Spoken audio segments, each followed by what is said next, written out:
어느 날 갑작스레 아빠가 심근경색으로 돌아가셨습니다. 전날까지만 해도 분명히 아무 증상도 없었던 것 같은데 마른 하늘의 날벼락도 아니고 왜 우리 아빠에게 그러한 일이 생겼는지 하늘이 원망스럽기만 했습니다. 세상의 가족이라고는 우리 네 식구가 전부였는데 항상 든든하게 우리를 지켜주시던 아빠가 우리 옆에 없다는 것이 도저히 믿기지가 않았어요.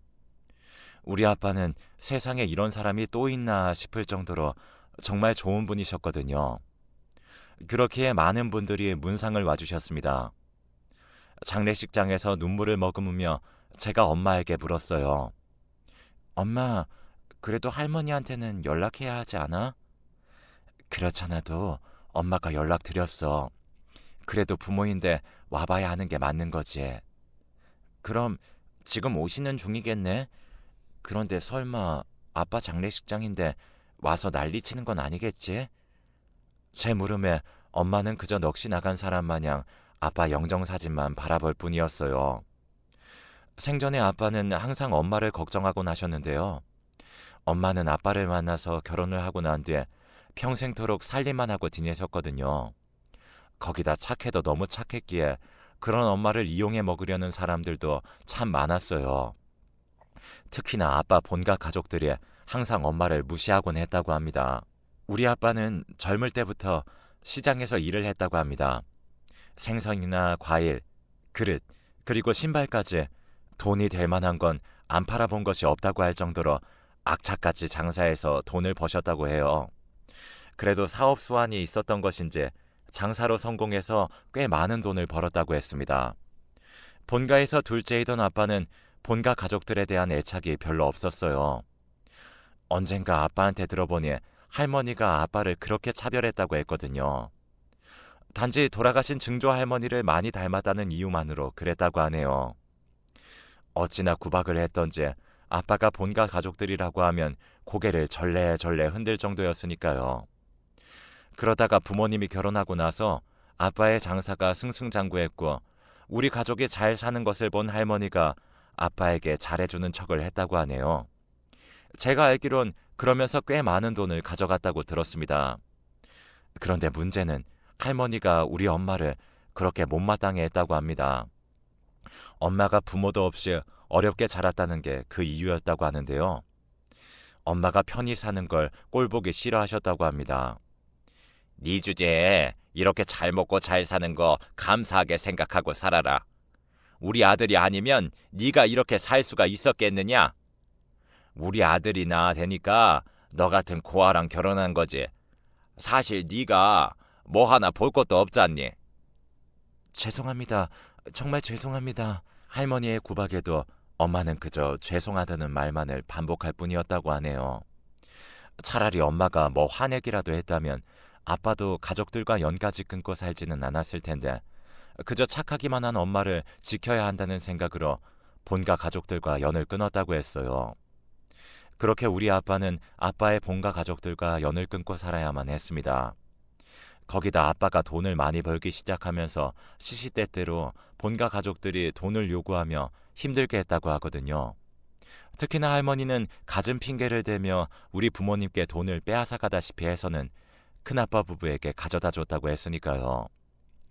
그런데 그렇게 해서 큰아빠, 큰엄마가 할머니한테 잘하는 것도 아니었다는데 마치 할머니에게는 큰아빠 부부만이 존재하는 것처럼 돈이 생길 때마다 다 가져다 주곤 했다네요.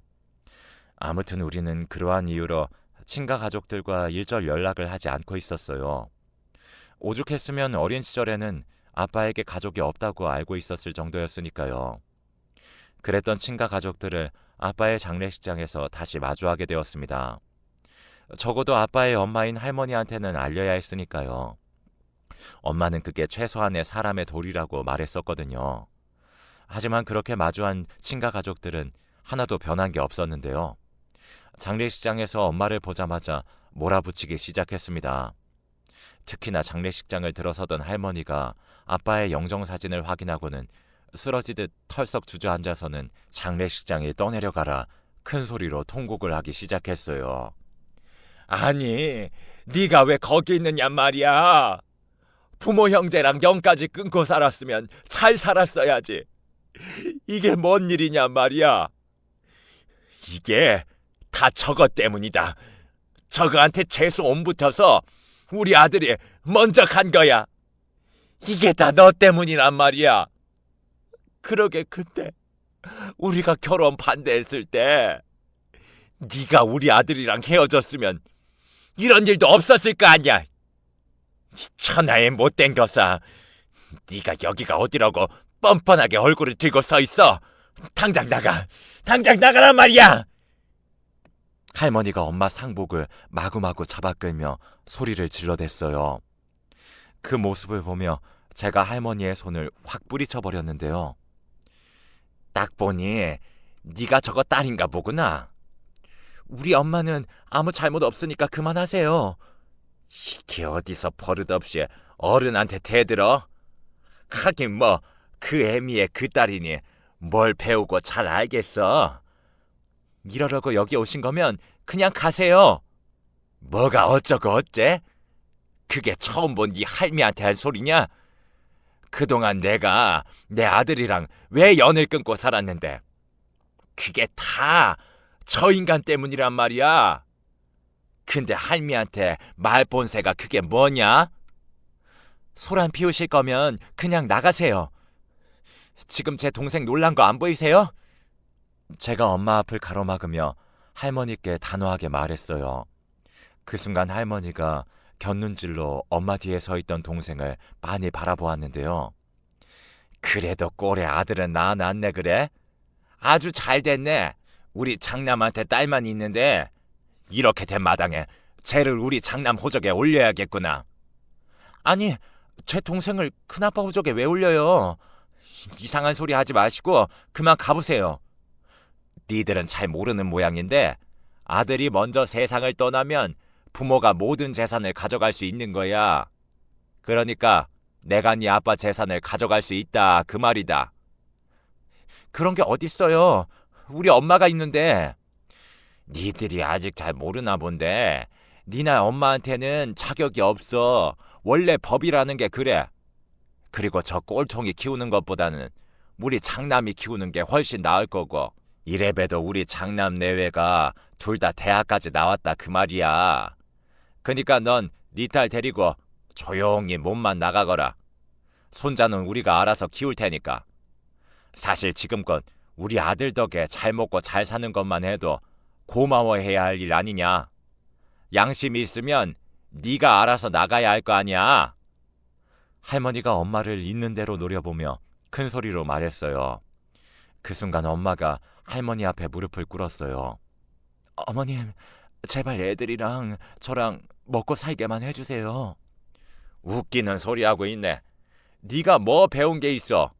뭘 할 줄 아는 게 있어? 이왕 이렇게 된 김에 대학 나온 우리 장남 내외가 키우는 게 맞다. 아무래도 대학 나온 사람들이 훨씬 잘 키우겠지. 어리버리한 네가 아범도 없이 어떻게 애를 키우겠어? 할머니의 말에 엄마가 덜덜 떨면서 눈물까지 흘리고 있었는데요. 그런 엄마를 보며 할머니 얼굴이 더욱 기고만장해져 있었어요. 그리고 그런 할머니 뒤에 큰아빠 부부와 고모부가 팔짱을 낀 채 서 있었습니다. 친가 가족들을 보며 정말 기가 막혔기에 제가 사람들을 노려보고 있었는데요. 점점 장례식장이 소란스러워지기 시작했습니다. 뭐야, 저 사람들이 시댁 가족들인가 보구만. 시어머니랑 며느리 사이가 아무리 안 좋아도 그렇지 어쩌면 저럴 수가 있어. 뭔 일 나기 전에 누가 가서 말려야 하는 거 아니야? 그러게 말이야. 저 시어머니 눈매가 보통이 아니네. 살기가 가득해 보이는구만. 근데 저러다 자식이랑 남겨진 재산 전부 시어머니한테 다 빼앗기는 거 아니야? 다들 놀란 채 한마디씩 하고 있었어요. 그런데 그 순간 아빠 친구 두 분이 우리에게 걸어왔어요. 안녕하세요. 저는 상철이 친구입니다.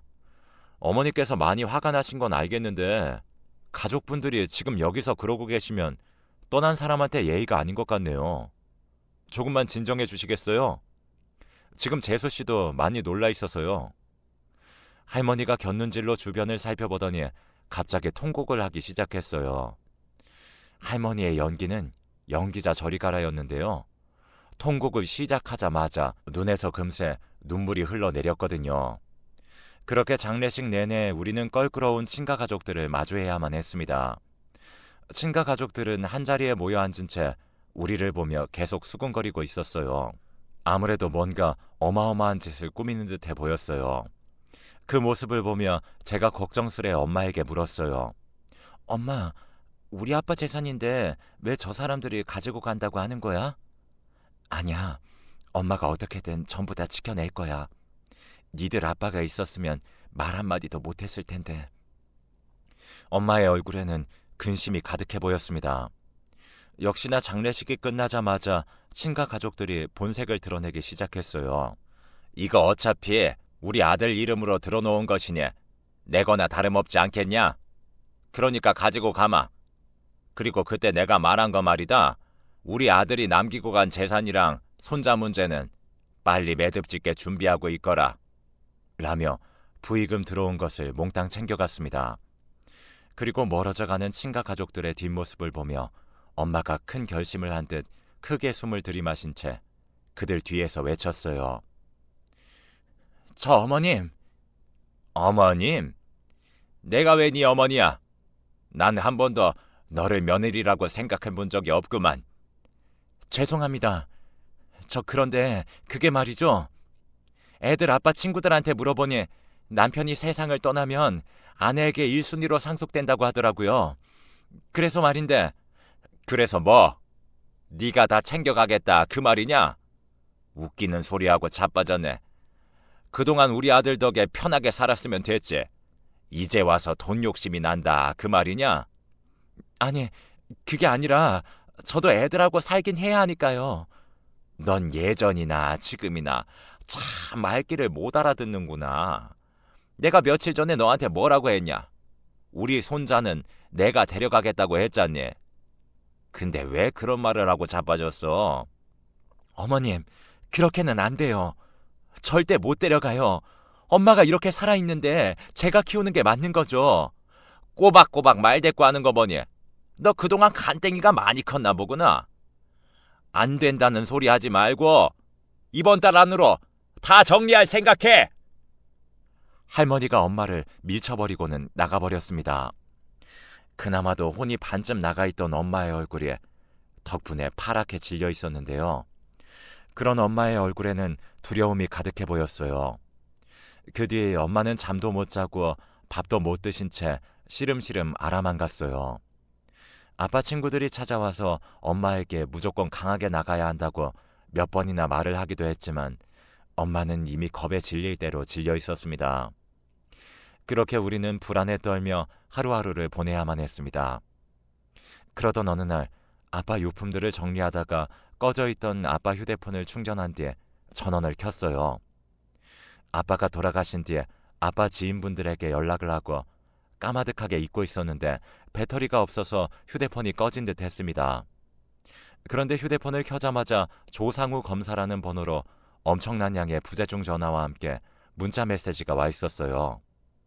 그 이름을 보며 제가 홀로 중얼거렸어요. 조상우 검사? 검사님이 왜 우리 아빠한테 전화를 하는 거지? 라는 생각으로 문자 메시지를 확인해 봤습니다. 메시지 내용을 확인하던 중 너무나 놀란 나머지 들고 있던 휴대폰을 떨어뜨리고 말았습니다. 문자 메시지에는 아버지, 제가 요즘 바빠서 연락을 못 드렸는데 왜 이렇게 전화를 안 받으세요? 혹시 무슨 일 있으신 거 아니죠? 아버지 걱정되니까 전화 좀 주세요.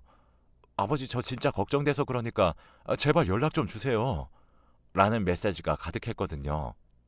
처음에는 잘못 보낸 문자가 아닐까 하는 생각도 해봤는데 그렇다고 하기에는 문자 내용이 너무나 간절해 보였습니다. 그 순간 제 머릿속이 복잡해지면서 별의별 생각이 다 들었습니다.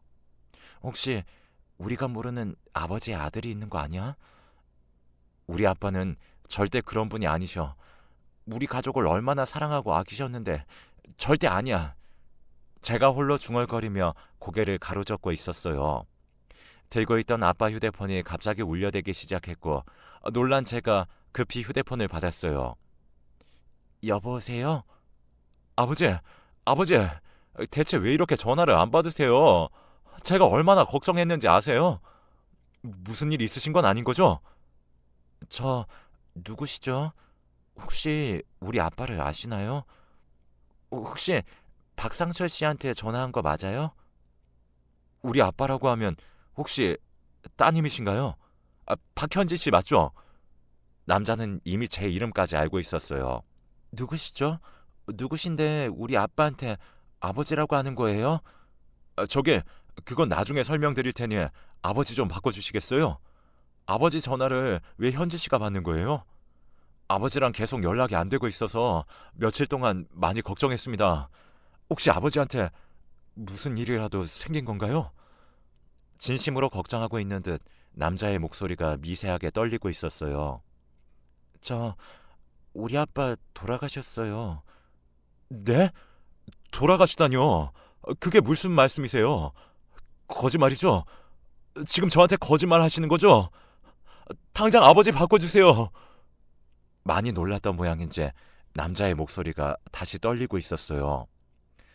사실이에요. 돌아가셨어요. 이미 장례식도 다 끝났고요. 아니, 어떻게 그럴 수가 있습니까? 그럼 제가 아버지 장례식도 못 챙겼다 그 말인 거잖아요. 아버지 죄송합니다. 아버지 죄송해요. 전화기 너머에서 남자가 숨죽여 흐느끼고 있었습니다. 저 근데 누구시죠? 왜 우리 아빠한테 아버지라고 부르시는 거예요? 저기 현지 씨, 제가 지금 집으로 가겠습니다. 연락이 안 됐을 때 바로 찾아갔어야 했는데. 남자는 휴대폰을 든 채 한동안 흐느끼기만 했습니다. 잠시 뒤 눈물을 멈춘 남자가 다시 말을 이어나갔습니다.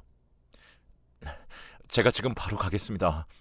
현지 씨의 사모님께 너무나 죄송합니다. 눈물 가득한 목소리로 말을 하던 남자가 그제서야 전화를 끊었어요. 하지만 저는 정신이 아득하기만 했습니다. 그도 그랬던 것이 그때 당시 제가 대학교 1학년이었는데요. 한꺼번에 너무나 많은 일이 일어났으니 정신이 반쯤 나갈 수밖에요. 그렇게 제가 안방으로 가서 엄마에게 물었어요. 엄마, 혹시 말이야, 조상우라는 사람 알아? 조상우? 그게 누군데? 아빠 휴대폰에 조상우 검사라고 되어 있던데 혹시 아는 사람이야? 조상우 검사? 아, 조상우 검사. 엄마의 눈빛은 초점이 없어 보였어요. 며칠 동안 잠을 못 주무시고 계셨기에 더 그랬던 것 같습니다.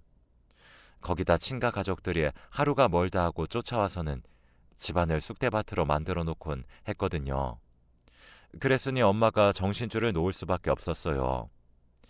하지만 엄마는 그 여리디 여린 마음으로 그런 친가 가족들에게 우리를 지켜내기 위해 많은 노력을 하셨어요. 처음으로 친가 가족들에게 나가라고 소리까지 질렀을 정도였으니까요. 동생과 저는 엄마가 그토록 화를 내는 모습을 처음 봤던 것 같습니다. 물론 대학생이던 저도 엄마 옆에서 친가 가족들을 봐왔었지만 막무가내인 친가 가족들 앞에서 하루하루 지쳐갈 수밖에 없었습니다. 그런 와중에 기억이 나는 건지 엄마가 홀로 중얼거리셨어요. 알지. 조상우도 네 아빠 아들이야. 그러고 보니 상우한테 연락도 못했구나. 뭐? 아들? 엄마 그게 무슨 말이야? 아들이라니. 그럼 아빠한테 숨겨둔 자식이라도 있었단 말이야? 숨겨둔 자식은 아니고 그냥 있어. 네 아빠 아들. 엄마가 다시 중얼거리다가 자리에 누운 채 입을 다물어 버렸어요. 그런 엄마에게 뭔가를 물어본다는 것조차 무리라는 생각이 들었기에 홀로 거실에 앉아 아빠 휴대폰만 뚫어져라 바라보고 있었는데요. 잠시 후 초인종이 울렸고 인터폰을 보니 얼마나 울었던 것인지 눈이 퉁퉁 부은 한 남자가 서 있었어요. 저게 혹시 아까 전화 주셨던... 예, 제가 조상우입니다. 남자는 검정색 정장을 차려입고 있었는데 그 와중에도 정장이 참 잘 어울리는 사람이네 라는 생각이 들 정도로 말끔하고 단정해 보이는 그런 인상이었습니다. 그런 남자를 보며 제가 조심스레 문을 열었어요. 죄송합니다. 그동안 아버지가 제게 어떻게 해주셨는데 제 아버지 장례식도 못 챙겼네요. 저는 세상에서 가장 나쁜 놈입니다. 집안에 들어서자마자 남자가 무릎까지 꿇은 채 통곡을 하기 시작했어요. 남자의 울음소리가 어찌나 애달프던지 남자의 어마어마한 슬픔이 제게도 고스란히 느껴질 정도였습니다. 남자의 울음소리에 동생이 방에서 나와 놀란 듯 바라보고 있었는데요. 중학생이던 동생의 눈에 두려움이 가득해 보였어요. 누나, 누구야? 아빠가 알던 분이시래. 넌 방에 들어가 있어. 누나, 괜찮은 거지? 그럼 괜찮아. 아빠랑 잘 알던 분이시래. 그러니까 넌 엄마한테 가 있어. 그동안 동생도 친가 사람들에게 시달릴 대로 시달렸었기에 잔뜩 겁에 질린 채 눈치를 보며 안방으로 들어갔어요. 그리고 제가 그 남자를 이끌고 소파로 데리고 와서는 물을 한 잔 건넸습니다. 저 우선 이거 한 잔 드세요. 우리 아빠랑 잘 알던 사이신가 봐요. 제가 아빠 친구분들께는 거의 다 연락을 드렸는데 너무나 갑작스러워서 잘 알던 분들께만 연락을 드렸거든요. 어쩐지 이상했습니다. 라고 입을 뗀 남자가 제게 믿을 수 없는 말을 하기 시작했어요. 사실 제가 땡땡지검 검사로 일하고 있습니다. 근데 요 몇 달 바빠서 아버지께, 그러니까 현지 씨 아버님께 연락을 못 드렸어요. 사건이 워낙 많았거든요. 근데 며칠 전 꿈에 아버지가 나타나셨어요. 저한테 상우야, 우리 아들 잘 커져서 고맙구나. 훌륭한 검사가 되거라. 라는 말씀을 하시는 게 아니겠어요. 그게 잠에서 깼는데 꿈이 너무나 생생한 거예요. 그래서 아버지께 계속 전화를 드렸는데 아마도 아버지가 제게 마지막 인사를 하고 떠나신 것 같네요.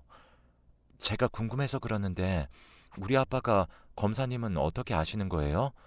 엄마한테 물어보니 엄마도 아시는 분 같긴 하던데.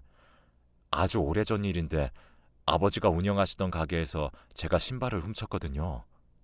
아버지 가게에서 신발을요? 네. 그때 당시 저는 할머니, 할아버지랑 같이 살았는데 생부란 사람은 저를 두 분께 맡겨둔 뒤 몇 번 찾아오지도 않았고 생모라는 사람은 얼굴 한 번을 본 적이 없었으니까요.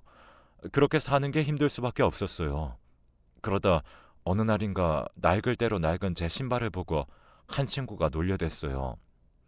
하지만 집안 형편을 뻔히 알고 있었기에 할머니, 할아버지께 신발을 사달라는 말도 못하고 있었거든요. 그렇게 잔뜩 화가 난 채 날 낳아준 부모를 원망하며 거리를 배회하다가 현지 씨 아버님 가게를 지나게 되었어요. 그때 가게 안에 사람이 꽤 많이 있었는데 제가 그만 나쁜 마음을 먹고 말았습니다. 몰래 운동화 한 개를 가지고 나와도 아무도 눈치를 못 챌 것 같았거든요. 그렇게 가게 안으로 들어가서 이리저리 눈치를 보다가 운동화 하나를 집어서 가게 안을 빠져나오려고 했는데 현지 씨 아버님께서 이미 다 보고 계셨다는 듯이 제 팔을 꽉 붙잡았어요. 그때 생각이 나는지 말을 하던 남자가 잠시 말을 멈추고는 긴 한숨을 내쉬었어요. 그리고 남자가 그때 상황을 자세히 말해줬는데요. 고등학생이던 남자의 팔을 꽉 잡은 아빠가 남자를 데리고 창고 같은 곳으로 데려갔다고 합니다. 아빠의 손에 이끌려가던 남자의 머릿속에 복잡하기만 했다는데요. 경찰서에 가게 되면 우리 할머니, 할아버지 불쌍해서 어쩌지? 라는 생각부터 학교에까지 다 알려지겠지? 라는 생각까지 별의별 생각이 다 들더랍니다. 그런데 창고로 남자를 데리고 들어갔던 아빠가 한동안 남자의 낡은 신발을 뚫어져라 바라보다가 너 신발 사이즈가 어떻게 되냐? 라고 묻더라고 합니다. 몰라요. 이놈아, 그럼 신발 사이즈도 모르고 그냥 막 들고 가려고 했어? 잠깐만 기다려봐. 아빠가 남자의 발을 유심히 바라보다가 신발 몇 개를 꺼내 들었어요. 자, 이거 신어봐라. 이걸요? 아이고, 신어보라면 그냥 신어봐. 아빠가 남자에게 억지로 신발을 신겼다고 합니다. 이게 딱 맞는구나. 잠깐만 기다려봐라. 그리고 이것도 가져가거라. 저는 돈이 없는데요. 괜찮아.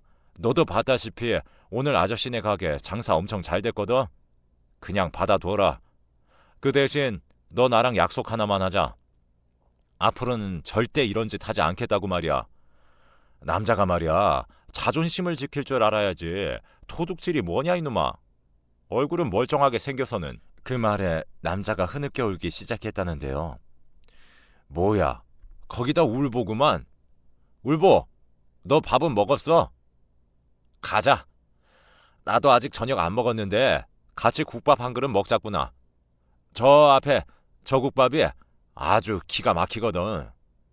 그렇게 아빠가 남자를 끌고 국밥집에 들어가서 국밥까지 한 그릇 먹여서 보냈다고 하는데, 남자를 보내기 전 아빠가 한마디를 더 하셨다고 하네요. 너 앞으로 배고프고 그러면 어디서 이상한 짓 하지 말고 이 아저씨 찾아와야 해. 알겠냐? 이건 사나이 대 사나이 약속이야. 라며 큰 소리로 말씀하셨다고 하네요. 그 뒤에도 남자가 아빠 가게에서 어슬렁거리고 있으면 아빠가 나와서는 가자. 그렇잖아도 너 올 때까지 기다리고 있었어. 라며 남자를 데리고 국밥집을 향했다고 합니다. 그런데 어느 날은 국밥집에 들어선 아빠를 보며 국밥집 사장님이 놀라서 물었다는데요. 박 사장, 조금 전에 밥 먹고 갔는데 왜 또 왔어? 오늘은 계속 배가 고프네요. 여기 국밥 2그릇만 주세요. 그렇게 아빠와 남자의 인연이 시작되었다고 합니다. 그 뒤로도 아빠는 남자를 계속해서 챙겼다고 하는데요. 현주 씨 아버님께서 제게 공부하라고 잔소리를 그렇게 하셨어요. 그런데 저는 그 잔소리가 그렇게 좋을 수가 없었습니다. 그때까지 누구 하나 저한테 공부하라고 말해주던 사람이 없었으니까요. 저는 지금껏 현지 씨 아버님을 제 아버지라고 생각하고 살았어요. 아버지 역시 저를 아들이라고 생각해 주셨고요. 현지 씨는 잘 모르겠지만 아버지께서 제 학비도 많이 도와주셨어요. 그렇게 미친 듯이 공부해서 결국 검사까지 됐고 말이죠. 근데 그렇게 해서 검사가 됐는데 아버지 장례식도 못 지키는 불효자가 됐네요. 남자는 다시 흐느끼기 시작했습니다. 그런 남자와 제가 서로를 붙들고 얼마나 눈물을 흘렸는지 모르겠습니다. 아마도 아빠가 이승을 떠나기 전 마지막으로 인사를 하고 싶었던 게 아니었나 싶었거든요. 검사님 말로는 평소 아빠가 우리 가족을 참 많이 걱정했다고 했어요. 현지 씨도 잘 알다시피 사모님께서 워낙 여리고 마음이 약한 분이잖아요. 그래서 아버지께서 걱정이 많으셨어요. 가끔 아버지와 단둘이 술이라도 한잔 마시는 날이면 혼자 나중에 아버지한테 무슨 일이 생기거나 하면 저한테 가족들 좀 챙겨달라고 신신당부까지 하셨어요. 아빠가요? 아빠가 왜 그런 말씀을 하셨을까요? 지금 와서 생각해보면 아무래도 아버지는 일이 될 줄을 진작에 알고 계셨던 게 아니었나 싶네요. 그래서 저한테 몇 번이나 가족들을 부탁하셨던 거고요. 아버지 본가 사람들이 보통이 아니라고 하시면서 걱정을 많이 하셨거든요. 혹시 그 사람들도 아버지 돌아가신 거 알고 있나요? 네, 돌아가신 건 알려야 할 것 같아서 할머니께 연락드렸는데 장례식장에 와서 한바탕 난리를 피우고 가셨어요. 그리고 지금도 허구한 날 쫓아와서 집안을 쑥대밭으로 만들고 있고요. 그렇다고 아빠가 돌아가셨는데 할머니한테 연락을 안 드릴 수도 없었고요. 근데 그 모습을 보니 괜히 연락한 게 아닌가 싶은 생각까지 들더라고요. 물론 아버지 재산 얘기도 하셨겠죠? 네, 맞아요. 어떻게 하셨어요? 그것도 아버지께서 이미 다 말씀해 주셨거든요. 분명히 재산 보고 달려들 거다라고 말입니다. 그 순간 검사님의 눈빛에 매섭게 변해 있었어요. 그리고 그 뒤에 많은 것이 변하기 시작했어요. 검사님이 친가 가족들을 만나서 다 해결해 줬거든요. 그렇게 며칠 뒤 검사님과 저만 친가 사람들을 만나러 나갔습니다. 할머니와 큰아버지 그리고 고모까지 작정을 하고 카페로 들어섰습니다. 제 옆에 앉아있던 검사님을 보던 친가 사람들의 눈동자가 잠시 흔들리고 있었어요. 댁은 누구요? 잔뜩 경계를 하던 할머니가 물었어요. 저는 모지검의 조상우 검사입니다. 그러니까 간단하게 설명하자면 여기 박현지 씨 가족들의 후견인 정도로 생각해 주시면 될 것 같습니다. 뭐야, 검사? 그러니까 당신이 뉴스 같은 데서 보던 그런 검사란 말이요? 웃기는 소리 하고 있네. 우리 상철이가 고등학교도 겨우 나왔는데 검사랑 알고 지낸다고? 거짓말하지 말어. 감히 내 눈을 속이려고 들어? 이 사기꾼 놈아. 큰아버지란 사람이 검사에게 삿대질을 하고 있었지만 검사님은 눈 하나 깜빡하지 않은 채 말을 이어나갔습니다. 그럼 제 소개는 여기까지 하고 본론으로 들어가겠습니다. 제가 여기 현지 씨한테 듣기로는 고인이 남기신 재산을 본가 가족들이 가져가야 한다고 했다고 하더라고요. 말도 안 되는 소리에 도장을 찍으라고 강요까지 하면서 말이죠. 그럼 당연하지. 박상철이 내 아들인데 엄마인 내가 가져가는 게 당연한 거지. 쟤들 엄마가 다른 남자 만나서 재혼이라도 하게 되면 우리 손주들은 낙동강 오리알 신세가 되는데 그걸 내가 보고만 있으란 말이야? 아니죠. 법적으로 본다면 고인의 아내분이 상속받는 게 맞는 겁니다. 아실 만한 분들이 왜 그러는 겁니까? 그러니까 본가 가족들에게는 아무런 권한이 없다. 그 말입니다. 뭐가 어쩌고 어째? 네가 뭘 안다고 그딴 소리 짓거리고 있어? 우리 상철이 재산 내 거니까 그런 줄 알고 있어. 아니죠. 그럼 우리도 법대로 처리할 수밖에 없겠네요. 제가 잘 아는 변호사가 있는데 그분한테 연락해 놓겠습니다.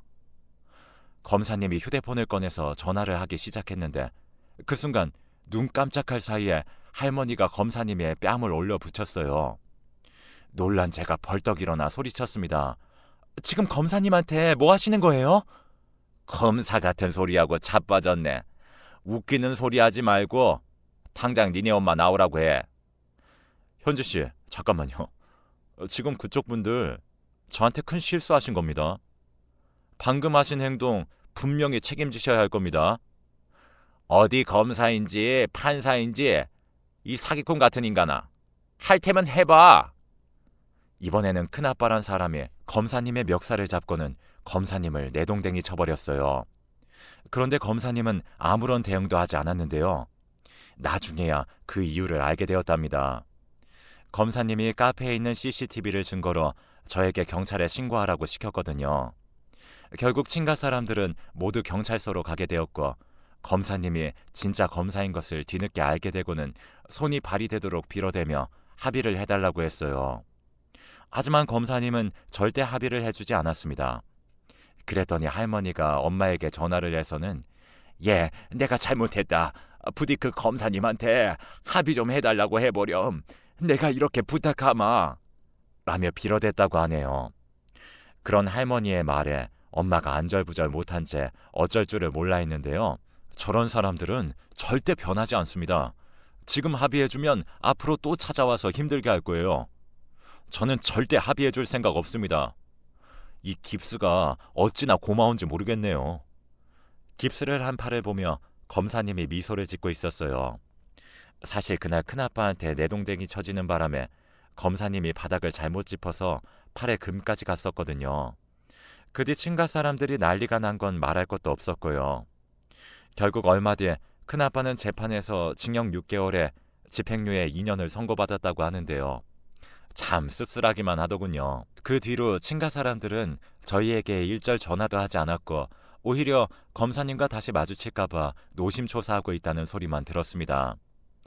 그렇게 저는 대학을 졸업하고 취업까지 하게 되었는데요. 그 뒤에도 검사님은 우리 가족들을 항상 챙겨줬어요. 자주 만나서 식사도 하고 즐거운 시간을 보냈으니까요. 그리고 여러분들 놀라지 마세요. 저는 검사님과 결혼까지 했답니다. 아무래도 자주 붙어 다니다 보니 서로 정이 들 대로 들었었거든요. 처음에는 나이 차이가 많이 난다며 남편이 많이 미안해했는데 이미 둘 다 너무나 사랑했었기에 그런 것은 큰 문제가 되지 않았습니다. 지금 가만히 돌이켜보면 어쩌면 그때 남편 꿈에 아빠가 나타난 것이 그저 인사만은 아니지 않았을까 하는 생각마저 해봅니다. 아니죠. 어쩌면 남편이 아빠 가게에서 신발을 들고 나가던 그때 아빠는 이미 남편이 아빠의 사이가 되리라는 것을 알고 있었던 것은 아니었을까요? 지금 우리 가족은 그 누구보다 행복하게 잘 살고 있습니다. 오늘따라 아빠가 너무너무 보고 싶네요.